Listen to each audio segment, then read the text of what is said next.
all ready to go? All ready to go. All righty. Good morning. Morning. Name's Reverend Greg King. I live in Lilydale.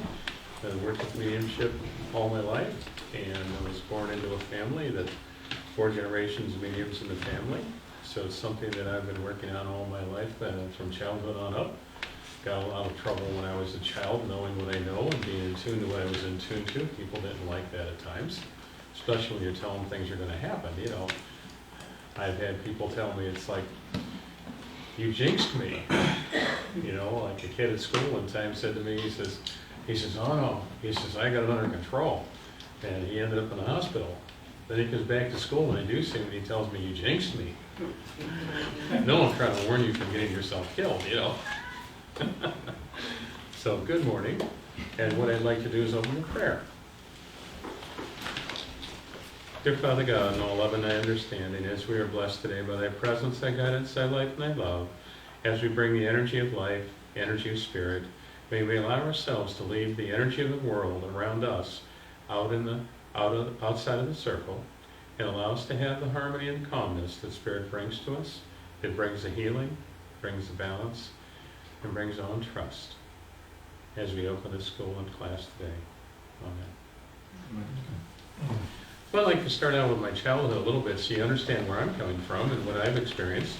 And it's something to me that I realized when I went to school I was different than other kids, because it was like, you know, they weren't seeing and feeling and sensing some of the things I would.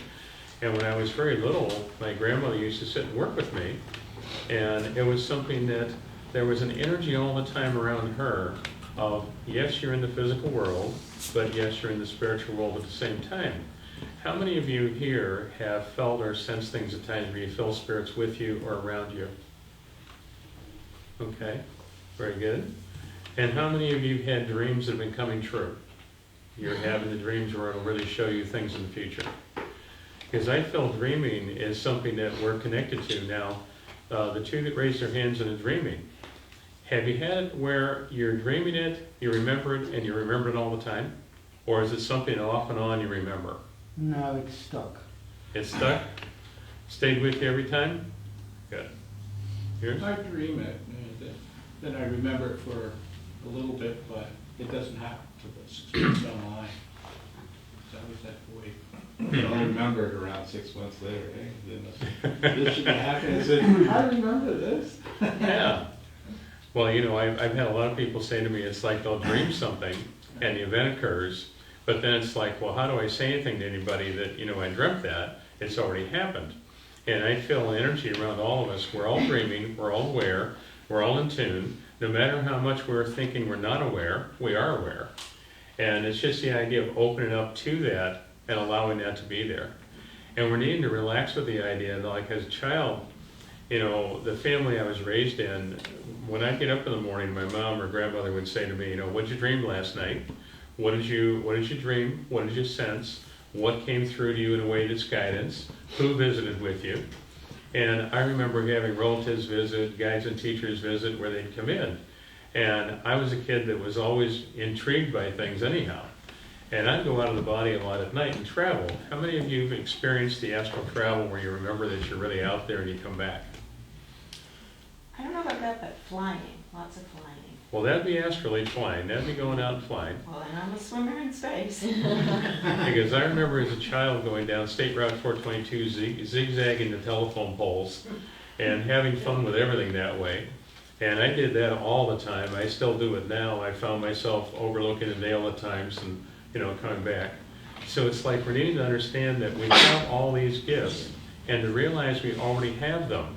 It's not a circumstance of we're here searching for them. We've already got them. And we're needing to relax with the idea of allowing ourselves to open up to it and realize it's already there. You know, I see people all the time that'll say, well, I went to this class, I went to that class, I did this, I did that. And it's like knowing that's opening us and helping us, we're learning. But it's also a circumstance to really have a new belief system that says, we're in a belief system that says we already know it internally. It's just that our consciousness does not realize we know it. And it's there. And we utilize it. How many of us at times of emergency or times of crisis you know intuitively, wham, here's the things you need, it's right there, that's what to do, and there's no question. Now that's when we get past ourselves, our conscious self that we block ourselves in consciously, we get past that. I'll put it this way, getting outside the box and realize that our old belief system is really wonderful and it helps us grow and progress and accomplish, but we're needing to look at it and say, if I just learned something new and I'm learning it, I'm accomplishing it, I'm taking the steps in that direction, that's wonderful. But do we let ourselves do that on an open and regular level, or do we somehow go, well, I have to check this and test this again? How many here have had the feeling that you look at things at a time, you feel things at a time, and then you try talking yourself out of it? It's like, well, I wasn't real sure I thought that or felt that, or where did that come from? Is that my mind and thought, or is that spirit? And it's really spirit bringing things through, because the more subtle it comes through, it's more likely to be spirit working with you. And when you have it come in that you're having flashes in your mind, like I said to a lady one time, I said, if you're looking at pictures and reminiscing over the loved ones, yes, you're drawing them to you. But if you have them pop in your mind, where they just pop in your mind, you're not reminiscing over pictures, you're not even thinking about that. You may be driving the car and things will just pop in your mind that they're there. Well, they're there to help you.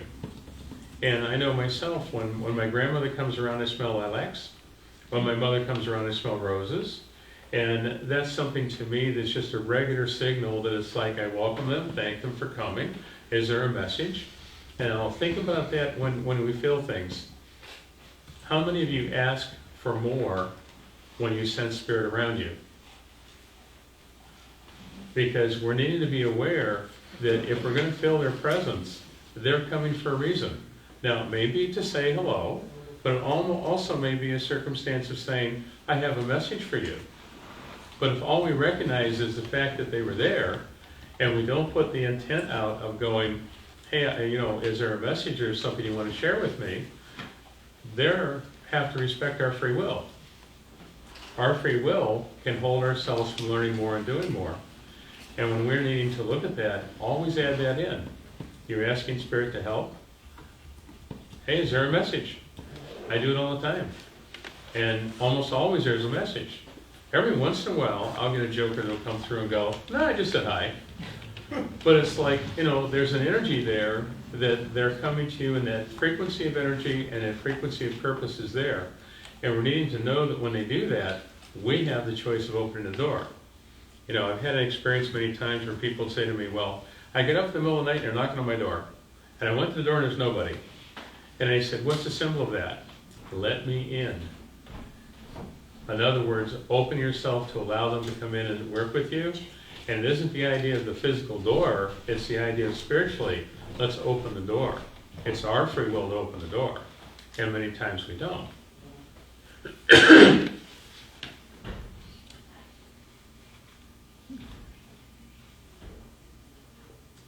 As a child, I didn't realize it when I was very young, but my grandmother would always say things to me like, well, what do you feel about that? And I'd start to talk and she'd say, no, I want to know what you feel, not what you think. And it's really a different process. If you're thinking it, and you're in a conscious level thinking it, that's a process that's just the physical world stuff. But when you divide it up and say, what am I really feeling, meaning from the spirit side, you're then qualifying it that I'm listening, I'm open, I've asked them for help. And as we do that, we're going to get the answers. I do it so automatically that I have to think now, to put the process in order, because it's something for me from childhood on up. I lived that way and believed that way and thought that way all the time. And remember, we have new tools we're getting all the time. I imagine some of you have already gone to classes and done things where you're learning more, but it's like they're tools. Now that tool helps us at the moment, takes us to another level, but that tool also becomes a stumbling block for us if we don't let go and move forward and move on. Now some things we hold on to and it's good for us, but on another level we need to realize here's things we're picking up on that help us understand, advance, and accomplish. Now, all right, here's the next step of advancing and accomplishing. So realize we don't want to hang on to something that's now holding us back from allowing ourselves to take that next step. You know, we live in a comfort zone. We create a comfort zone in our lives. We create all that energy around us of, when I feel this and I know this and it's there, it's just there. And we're comfortable. Now, how many of us have had moments in our lives where we take and say, all right, the comfort zone has ended, and I'm all discombobulated for a bit, and it takes a while to get to the next level where then we're in a comfort zone again and we create another one again. You know, all of us make that transfer of energy. We change things. And how many here have had the experience where you feel like they've gone along so smoothly, there's a comfort zone peaceful, and then all of a sudden it's like everything's discombobulated. Now, when we do that, and we realize that we're having that happen, now I know to look at it and say, all right, I'm changing energies. The world has changed around me. The energy in the world around me is shifting. I need to go with it. And remember, too, that part of it is our own advancement. When we're in a comfort zone and we've accomplished and conquered the things in that comfort zone and we're feeling really at peace about that, automatically, we're on to the next level. And that's where we need to look at it and realize it's not something that we're necessarily trying to do in a conscious basis because we like where we're at. It's the idea of allowing ourselves to make that step to the next level. And there's times we do it smoothly and easily. And there's times we have a really hard time with it. Now, think of it this way. You know, I've had people say to me that destiny and free will, they don't work together. You know, they're all separate entities. And I said, no. I said, destiny is the lesson. It's coming to us whether we like it or not. We have, quote, chosen it. But it's the idea of our free will on a conscious basis. Now, do I go ahead and open myself up to this and go with the flow of it?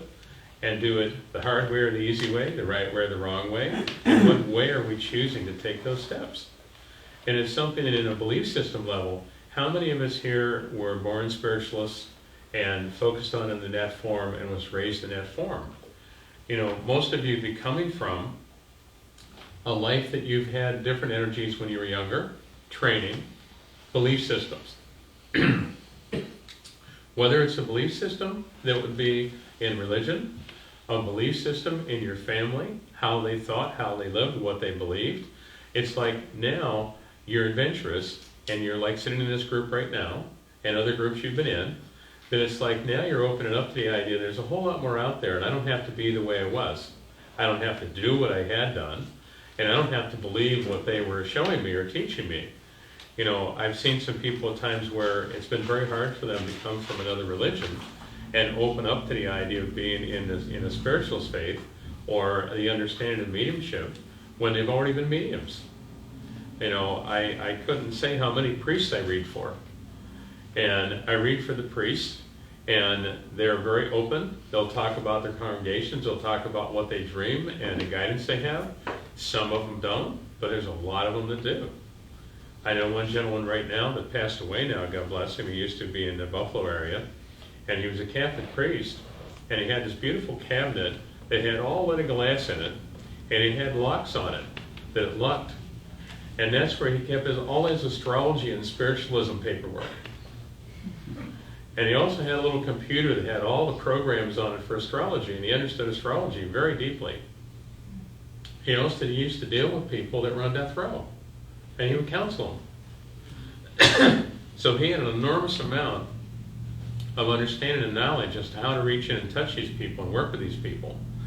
And we're needing to realize that just because we're not aware of some of the things that happen, we can be in tune to it. You know, I have a number of people that are psychologists and psychiatrists that I read for, and I find some of the people are very much in a level of they're getting the energy from the person, what they're saying, what they're asking, what they're talking about. And then you have a mediumship level where you're tapping into what's really going on.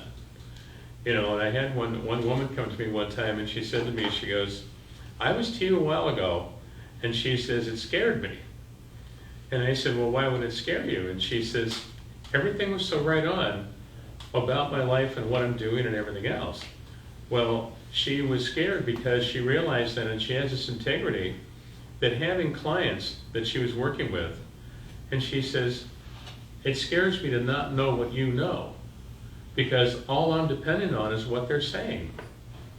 And I'm dependent on what they're telling me or asking me and how we can respond and work with it. And she says, you jump right over it and you're in what's really going on and what's really happening and how can I really help this person and what the real problems really are. And not just the surface things you're trying to deal with. Because how many of you here look at it and say there's a defense mechanism? We have the surface we present, but do we really allow ourselves the trust to be open, and really let it all come out? That's something in many ways, just to a degree, doesn't happen. And that's where Spirit jumps in and says, okay, let's go to the real problem. I started reading at times when I'm on the air with radio or television or something, and I'll say, what's your question? And I'll ask a question, and Spirit will jump over that and go, okay, they'll answer the question, but then it's like, here's this and this and this and this in their life. And I many times have the announcers going like, is that right? And the person's stunned because it's like, that's not exactly what they asked. We answered that. Now we're jumping into what's really going on. So it's like, realize that Spirit is something there that can help us in so many ways, so many in-depth ways, that we at times really aren't aware. And I look at that energy in people and I realize that's going on. I had a friend of mine, Ray Torrey, was a medium on the grounds. He's passed away now, and he passed away at 97. And it was a very interesting man. And I used to sit in the yard with him and talk to him. And he said to me one time, he says, he's looking at the people walking down the street, and we're just sitting there chatting, and he goes, yeah. He says, he says, so many people in life, he says, they run away from things. And he says, they run. He says, it's like having a bungee cord tied to a garbage bag. He says, you're dragging it down the street walking, and he says, as long as you run fast enough, it stays stretched out and away from you. You don't even know it's there. But when you stop, look out. And it's like we're needing to look at our lives and say, what have we in ourselves run from that we need to look at and say, let's really understand this. And it's something that I find many people don't think about. We're busy. We're focusing on new things. We're not taking the time to look at what we're already dragging behind us. And what are we dragging behind us that we can let go of and heal and allow the healing energy to occur? How many here have thought about counseling but wouldn't go to counseling? There's so many people that it's like, well, I'll deal with it.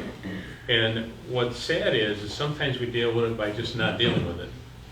And then if we look at it and we realize, well, maybe that's really holding me back or dragging me back some, I need to open the door to it. And we start doing that. I've had more and more people come to me and say, getting a reading was bringing out things that they didn't know how to bring out. Now, would any of you here be thinking about the idea that not necessarily register medium in Lloydale, but I mean really build your mediumship and you'd be helping people and counseling people? Because I feel that many of you here I already feel the energy with, where people pour their lives in your lap. They tell you everything that ever happened to them. And it's something sometimes you're almost like, well, what do I feel comfortable saying to them, And I feel that's something there that we're all mediums already. It's just that we don't know how to use it. It's like we don't have the driver's license, we don't know how to drive the car yet, but it's there. It works really well. And periodically, we do use it, and it does work. And it's something that